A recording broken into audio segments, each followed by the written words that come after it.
everybody for coming. Take a few questions. Thank you. Hey, Governor, you mentioned how some lawmakers are campaigning on certain issues and then failing to take action. Is that a direct response to Albritton and Perez? And also, what's your response to their letter yesterday that they sent? I was honestly really surprised at the letter. Now, look, I assume they would want to call a special session because of how salient this issue is, because this is such a unique opportunity. And I typically have wanted the legislature to lead on that. And if they're willing to do it, we kind of say, okay, you guys do it. It's your baby. You can go ahead and take the credit for it. They didn't want to do it. And so I was in a situation where, we really weren't getting cooperation. I'm like, okay, our voters sent us here to deliver results. Our voters didn't send us here to say that after 4 years of Biden policies, that we just have a lot of time to burn and we don't have to worry about getting it. No, we got to get in the saddle and do it. So I felt I had an obligation as governor to put this issue front and center, to make sure that our elected officials take a stand one way or another. Look, you're going to go in. I mean, if Republicans don't want to support this and they want to vote that down, then their constituents obviously will hold them accountable. I don't think there's going to be a lot of takers for going against. Now, I was really surprised at the letter, because you're basically saying after 4 years of Biden's really, really destructive immigration and border policies that it's somehow premature for us to act with a new president coming in? Are you kidding me? This is the time to act. We don't have time to wait, and it's never premature to do the right thing. It's never wrong to stand up and do what's right. We're going to have an inauguration on Monday. And then there'll be a bunch of executive orders that are going to be signed. I mean, I know a lot of the immigration, what's going to be in that. What we've done is to tailor these policies to be able to build off that so that we get the maximum impact here in the state of Florida. And not just to help the Trump administration succeed, which we want, but we want our people to benefit from this. This is not a political thing. This is about actually getting the policies right. In delivering the results that we want to do. So it's certainly not premature. I don't know why you would want to wait months to be able to take action on an issue that is top drawer with voters. Voters sent us here for a reason. And there are different things people run on. I could tell you this was one of the core things I ran on 2 years ago. It's been the core thing that President Trump's run on, and guys like Blaze and Jay Collins have been running on this as well, and most of the people in the legislature. So I don't want to waste time. I think we got to get this done. I think we got to lead. And here's the thing. Even if you do all this great policy on the front end, it's not like you just snap your fingers and everything falls into place. There'll be funding. There's going to be things. We need to get going. If you drag your feet for many months, maybe you don't even get funding till July, then how are we making the use of the time? And President Trump's already served a term. He's got 4 years. We don't know what's going to happen after that. This may be our one window in the next decade, perhaps. Who knows? It's a very unpredictable world out there. We've got to capitalize on every day. We can't let time waste. We got to make the most of this opportunity for the people of Florida. And so no, it's not premature to stand strong against illegal immigration. If anything, it's overdue. And Governor, I see that you also gave a list of proposals to battle illegal immigration, but for the people in like Tampa Bay who live in these condos and they're waiting on proposals to battle the condo affordability crisis and everything that's happening with that, will you also provide proposals? So the condos is a huge thing. And so I think you remember, because I was in your guys' area, we did some roundtables around the state. We've solicited a lot of inputs from owners about what they're facing. And my view is the issues that they're facing is as a result of legislation that the legislature passed. And it was well-intended. They weren't trying to do anything bad. And obviously it was in response to a very horrific event, the Surfside Tower collapse, which was a traumatic thing for this state. I mean, I was there every day for 2 weeks. It was grueling. It was a really, really tough thing. One of the worst days the state's had. But however well-intentioned, that's created problems for people. So are we just going to sit by and let people be forced out of their units and act like that we shouldn't do anything? I mean, I just think we have a responsibility to act. So we've solicited a lot of ideas. We've shared ideas with the legislature. I know the Florida Senate has solicited ideas. My sense is that the House is not really in a position where they think anything needs to be done. But yes, we've already been sharing that with the legislature. I don't think that they've, because I was asked last year, why don't you just call a special session on condos? Now it's like, well, we don't have agreement. And I don't think we still have agreement, but at some point we just have to take a stand, right, and do something. So I've heard a lot from Floridians about it. I know the members of the legislature have heard a lot, and I know there's a lot of members that want to see action on that. So let's just be thoughtful about it. We are willing to listen to anything that the legislature wants to do, and obviously if they produce a product, I'll take a look at that and have to apply my signature as appropriate. But the condos is important, and so is the hurricane relief, by the way. If you're going to do, now maybe the legislature take the position that the farmers that really took heavy losses, that they should get nothing. If that's the position, then they should just say that. But if you're going to do that, why would you wait till July 1st? Why wouldn't you just do it now? You look at all the people along the coast, on the west coast of Florida, who are rebuilding their homes. Some of those people had been approved for the My Safe Florida Home program, but the program ran out of money because it's a very popular program. You make improvements to harden your residents. People get reduction in their insurance rates. It's an indirect way for us to try to provide relief because obviously we can't control, the private rates. So you did that, and a lot of people have benefited, but there's a lot of people that are waiting. So in those hurricane areas, people that are rebuilding anyways, if they're approved, deliver the money now so they can rebuild their homes. Why wait till July 1st? So I think that that's timely, and I don't think that's something that makes sense to wait. And then we all lived through this amendment fiasco last year, and every single Republican that I've talked to has agreed that the way these petitions have been done has been a total farce. We know there were massive amounts of fraud in the Amendment 4 petitions. We haven't really looked at Amendment 3, but certainly Amendment 4. It's a cottage industry where people are getting paid to generate petitions. And so they can sign names and then get more money, and it's got to stop. And this is not just some random thing. This is the Constitution of the state of Florida. If you just somehow manufacture these petitions, you craft the language in a way that is inoffensive, maybe you get 60%, and voila, you are binding future generations of Floridians with a constitutional amendment. And so we're starting off this cycle.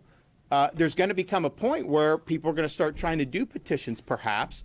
And I think the rules should be made clear now that there needs to be verification on the petitions. We should treat it just like an absentee ballot. You show ID to get the petition. You got to show ID when you send it in or bring it to the election office or have it notarized. Not just have somebody who's getting paid just dump 1,000 petitions and then what? The supervisor is supposed to figure out if those are valid or not. They haven't been able to do that, I think, in an adequate way. So we need to overhaul that. And I do think that that's time sensitive as well. So that's a larger issue about kind of the structure of government that I think is really important because the stakes are high when you're talking about amending the state constitution. On the others, they're all clearly policy issues that are very, very time sensitive. I mean, do we want to have more of these theft rings running wild for an extra 3 or 4 months? Why would we want to do that? Who would think that's acceptable? And so they're saying, yeah, we want to do it. We just don't want to do it now. We want to wait. I would suggest to you that the issue, if that's what they're saying, is probably not about timing. It's about substance and whether they actually would support some of this stuff. You get into a regular session, things are flying around, things fall out. I mean, just think about the fact that we've been asking for 5 years now to not have in-state tuition for illegal alien. And yet it falls out of the bills, right? Why does it fall out of the bills?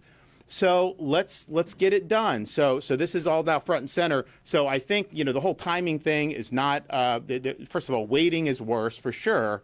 But this will be really front and center. And I just think it's important. I just think it's important for people to go on record. Are you going to do what you campaigned on, what your voters expect from you, or not? And my view on all this stuff is like, if I tell you I'm going to do it, I do it.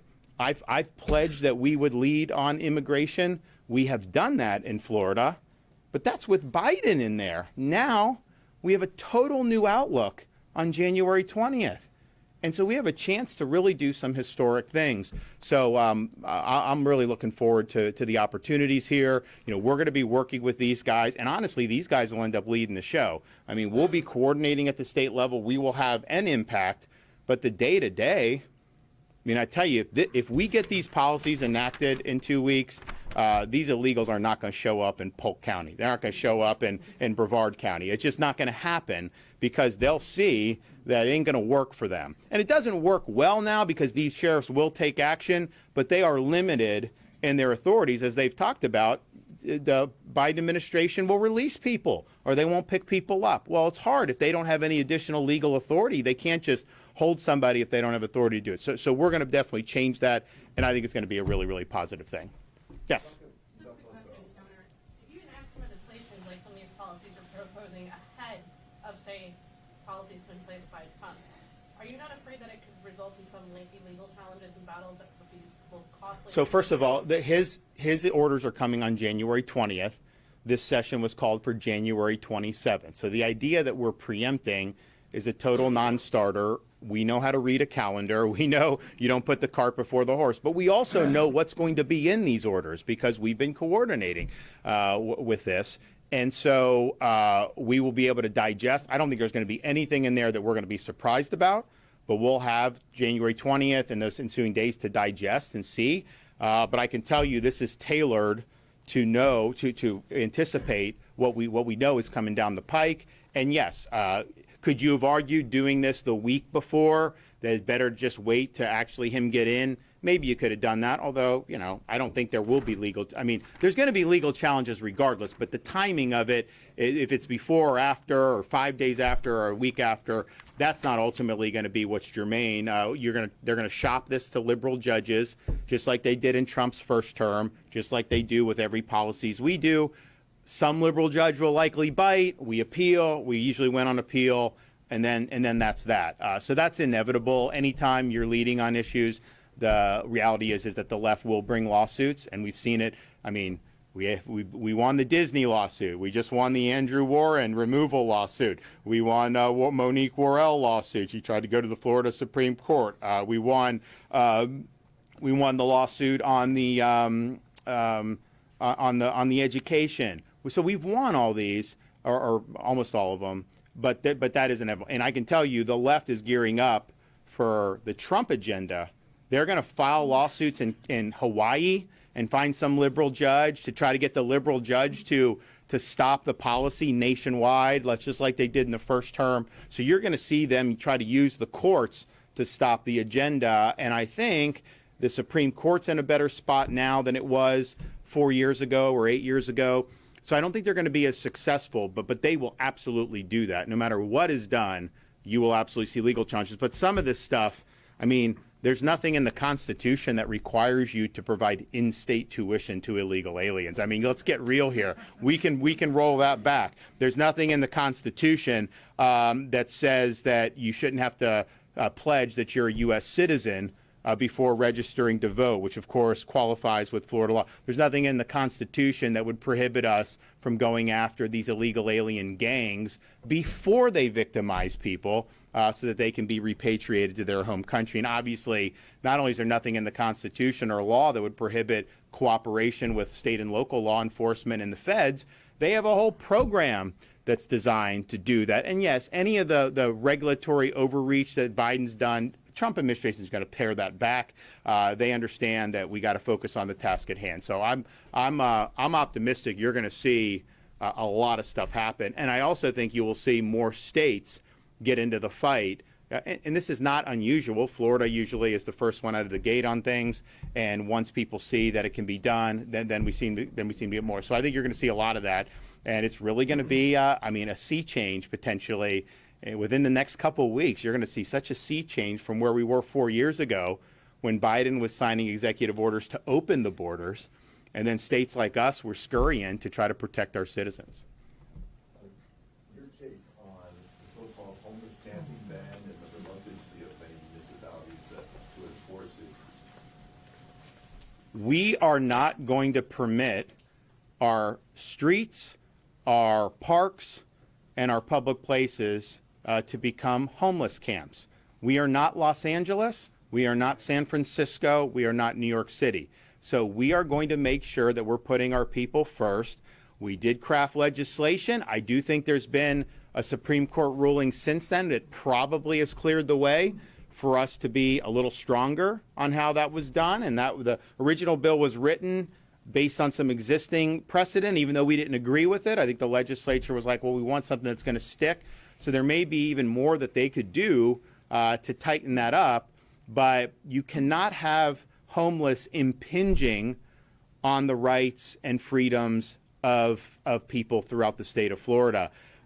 There's shelters, there's other things, but at a minimum, it has to be kept out of overrunning the streets and the parks and the businesses.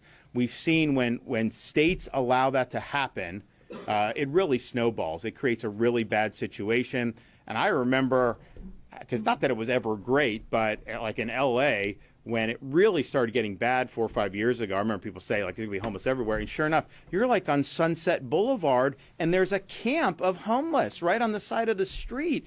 And you can't function as a society like that. It just doesn't work. So if you compare our homeless population to New York, California, we have way less per capita, than either of them do. And I think part of it is because, we haven't tried to embrace this as something like a good thing, which is, I think, how they viewed it in California, that you can kind of work certain ways, and they would do policies that would ratify some of the decisions that were being made to create the problem in the first place. So we've done the opposite of that, but not until I think the more recent legislation have we really put some teeth. So we'll see if there's a need to reevaluate it. But you have a right as a Floridian, to walk down the street, to go to some shop or a restaurant without being overrun by homeless. Like that's just, we have to do that. And you can deal with the people that end up homeless with compassion. And there's things that we can do potentially to be helpful, but simply allowing these places to get overrun, that's just a non-starter, and we're not going to let that happen in the state of Florida. Okay. Governor, with Senator Rubio's confirmation happening today, is there any announcement coming this week about who is set to replace him, since he's most likely a shoe-in? So what I said was he's not going to vacate until most likely the afternoon on January 20th.